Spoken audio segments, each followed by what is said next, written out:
গল্পের সারাংশ বাংলায়।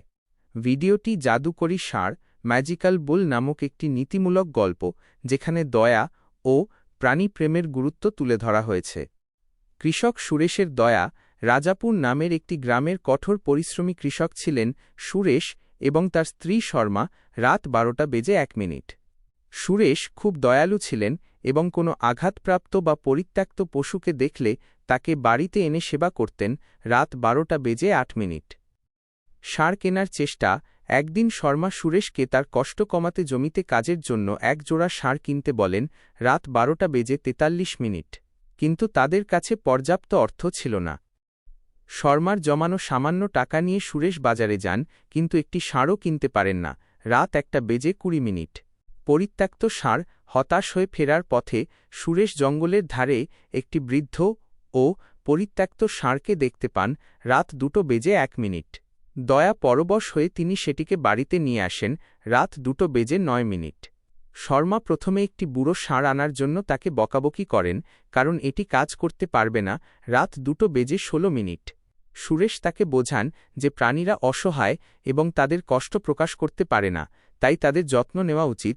রাত 2:52। শর্মা তখন ষাঁড়টিকে পূজা করেন এবং খাবার দেন। রাত 3:11। অলৌকিক ঘটনা। সুরেশ প্রতিদিন ষাঁড়টির খুব যত্ন নিতেন। রাত 3:41। কিন্তু সেই বছর সুরেশের ফসল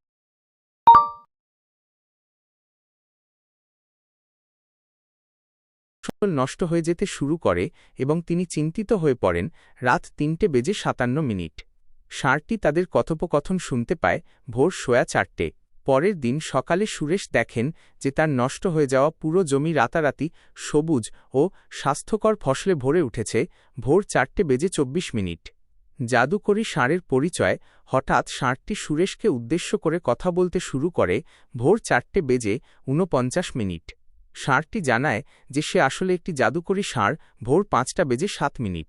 কেউ তার যত্ন নেয়নি, কিন্তু সুরেশ তাকে সন্তানের মতো ভালোবাসা দিয়েছেন, তাই সে সুরেশকে এই পুরস্কার দিয়েছে এবং এখন থেকে সুরেশের সেবক হিসেবে থাকবে, তার সকল ইচ্ছা পূরণ করবে। ভোর 5:15। উপসংহার।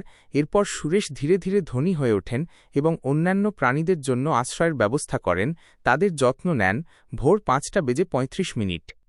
ভিডিওর নীতিমূলক শিক্ষা। যে প্রাণীরা আমাদের সেবা করে বুড়ো হয়ে গেলেও তাদের পরিত্যাগ করা উচিত নয়।